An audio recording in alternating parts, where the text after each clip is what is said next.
নোয়াখালীর বিখ্যাত মরিচ খোলা, এটা যে কতটা সুস্বাদু তা একবার করে না খেলে বুঝবেন না। কাঁচাই খেয়ে ফেলতে ইচ্ছে করছে, কতটা সুন্দর দেখতে। চলুন তাহলে দেখে আসি কিভাবে রান্নাটা করা হয়।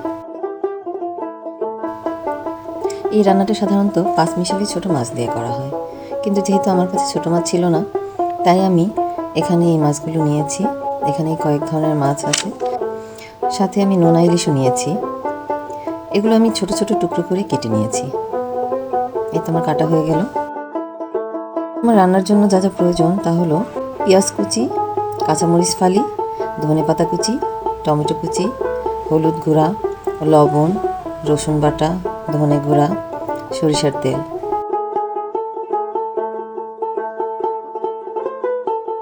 এগুলো আমি হাত দিয়ে ভালোভাবে মেখে নিব।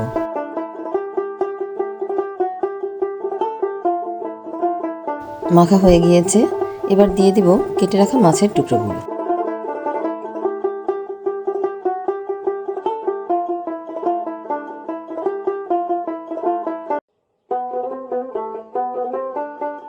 এখন ভালোভাবে আবারও মেখে নেব।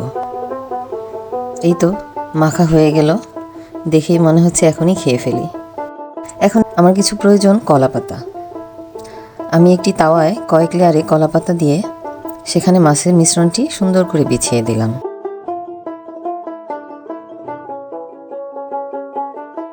এই তো হয়ে গেল বিছিয়ে দেওয়া। এবার উপরে আবারও কয়েক লেয়ার কলা পাতা দিব।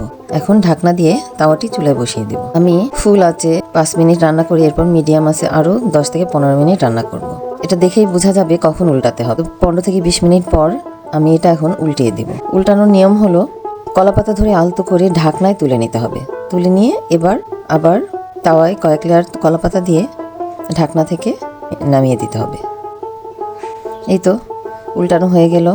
এবার আবারও কলা পাতা দিয়ে ঢাকনা দিয়ে ঢেকে দিয়ে 15-20 মিনিট রান্না করব। রান্নাটা হওয়া পর্যন্ত আমি চুলায় রেখে দিব, অল্প আঁচে রেখে দিব। এই তো হয়ে গিয়েছে রান্নাটা। এটা দেখতেও যেমন চমৎকার, খেতেও অসাধারণ।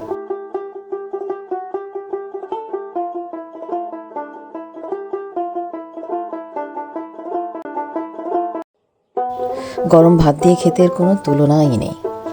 ভিডিওটি দেখার জন্য সবাইকে অনেক ধন্যবাদ। অনুরোধ থাকবে পাশে থাকার জন্য এবং আমার চ্যানেলটি সাবস্ক্রাইব করার জন্য। আজ এ পর্যন্তই। আল্লাহ হাফিজ। আসসালামু আলাইকুম।